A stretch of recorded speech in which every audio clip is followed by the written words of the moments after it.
My name is Niall McMurtry and I'm the programme organiser for Finding Your Feet. Finding Your Feet is a way of providing support for people who are still adjusting and coming to terms with sight loss. It's also aimed to help their companions, close family members who are also affected by the sight loss experience. My name's John Fisher and I'm July the 11th this year, I went blind overnight. It has caused me a few problems. This is Glenda, my wife and carer. And we're still getting used to it, so we speak between us because we both get a bit emotional. Of course, of course. Right, well my name's Peter Seaman. I was diagnosed with macular degeneration. So I've now reached a situation where it's virtually this is 100% gone and this is about 70 to 80% gone. For people who have experienced sight loss recently, we know that often people will talk about feeling overwhelmed and not really knowing how to get to grips with this new situation. I'm Sarah, I'm 39. I'm well known at the eye hospital since 2001, where I was told I had advanced stages of proliferative retinopathy. A couple of years after that, I was then told that I had macular ischemia.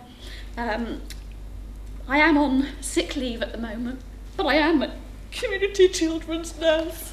I met with Emma barely 2 weeks ago and met a different consultant at the Bristol Eye Hospital who said I was now going to be registered as severely sight impaired. I just hope to get support and some ideas on where I now go with the rest of my working life and, yeah, my future.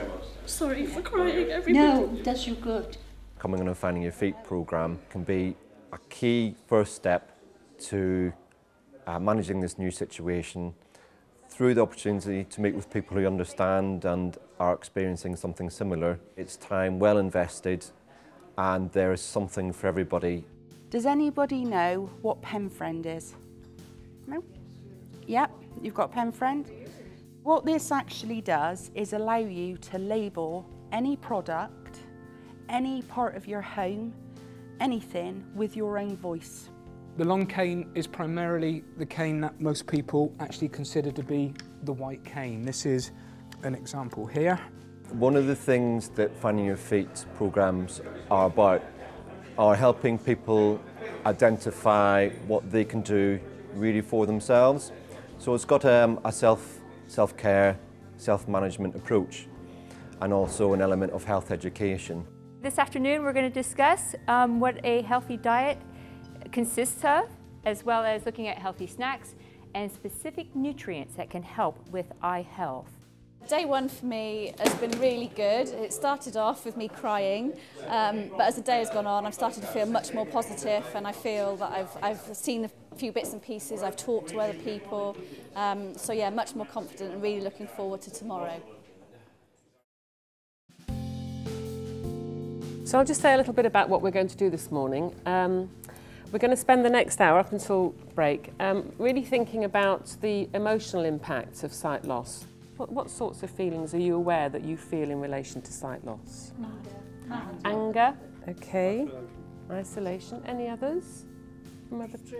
Frustration. My name is Paul Frisby. I'm from NHS South Gloucestershire and my role is in commissioning health services.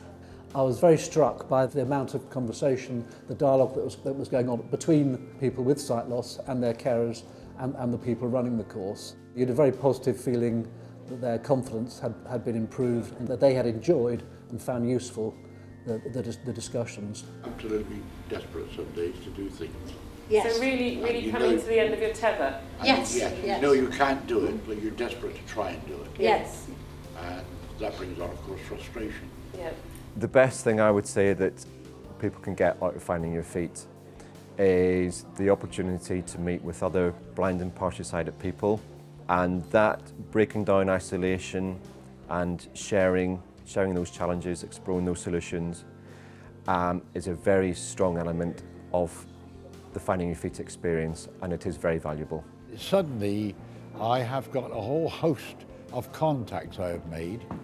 I've got a whole pile of extra knowledge of things where I can go and seek help to carry out certain tasks by way of equipment or by way of even financial help, and also moral assistance from other people with like disabilities.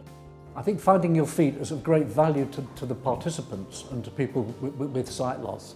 But I think it'll also help health and social services support them, because I think people who've been on the course will be more independent and more able to take control of their lives.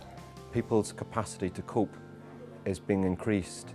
So hopefully that means there'll be reduced risk of coming back and requiring further health and social care support.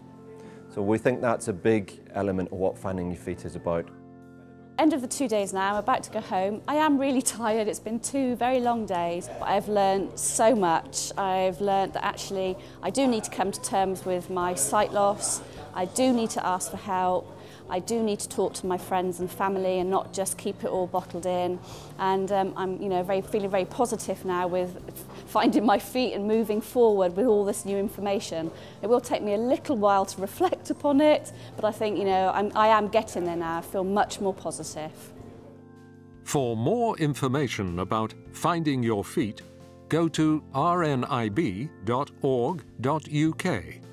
or call the RNIB helpline on 0303 123 9999. RNIB, supporting blind and partially sighted people.